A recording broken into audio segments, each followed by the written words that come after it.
Hi guys! Magandang hapon po. So for today's vlog, ang aking lulutuin po ay sinabawang manok. Yes, yan po ang ulam namin this ngayong hapon po. Ulam po namin is sinabawang manok po. So abang-abang sa video na aking i-upload. Maraming salamat. Bye!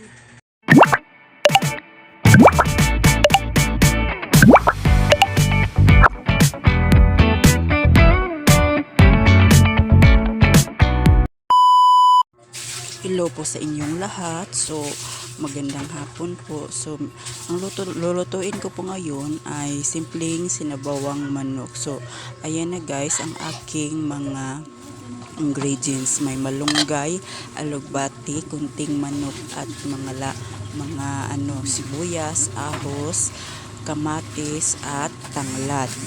So, ayan na siya guys. Nagpakulo na ako ng tubig para agad-agad ko nang isalin o ilagay ang manok. So pagkatapos ko ilagay yung manok, ilagay ko na lahat yung mga ibang ingredients kagaya ng tanglad, kamatis, sibuyas at ginger. So ayan na siya guys. Madali lang naman tulutuin kasi simple lang naman itong ulam namin. Konti lang na manok guys kasi apat lang naman kami na kumakain nito, dalawa aking anak at saka yung aking asawa. So pagkatapos nun guys, nilagyan ko na siya ng asin at seasoning, konting asin at konting seasoning kasi pangpalasa din at masarap pag may asin at saka guys, seasoning. So ayan, tinikman ko, okay naman siya.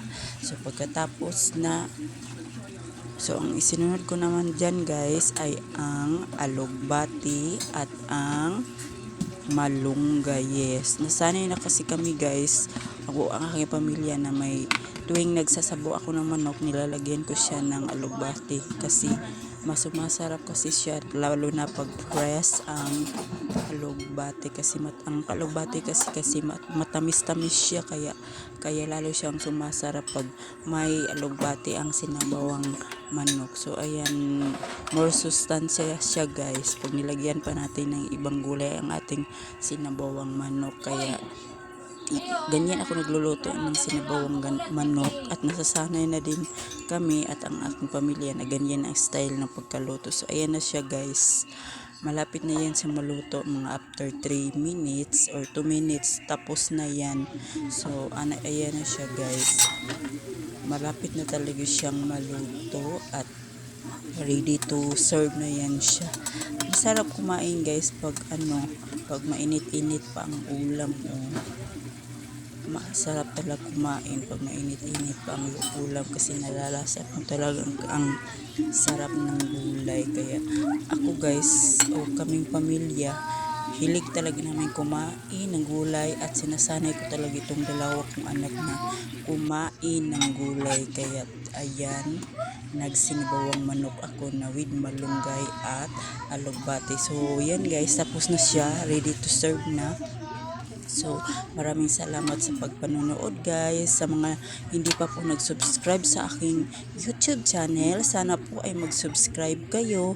At maraming salamat po sa nag-subscribe na at sa nakapanood na ng videos ko. Maraming salamat po sa inyo. Sana po ay i-like nyo, mag-subscribe kayo sa YouTube channels guys. Sa aking YouTube channel, malaking tulong na po yan guys. Maraming salamat at God bless po sa ating lahat.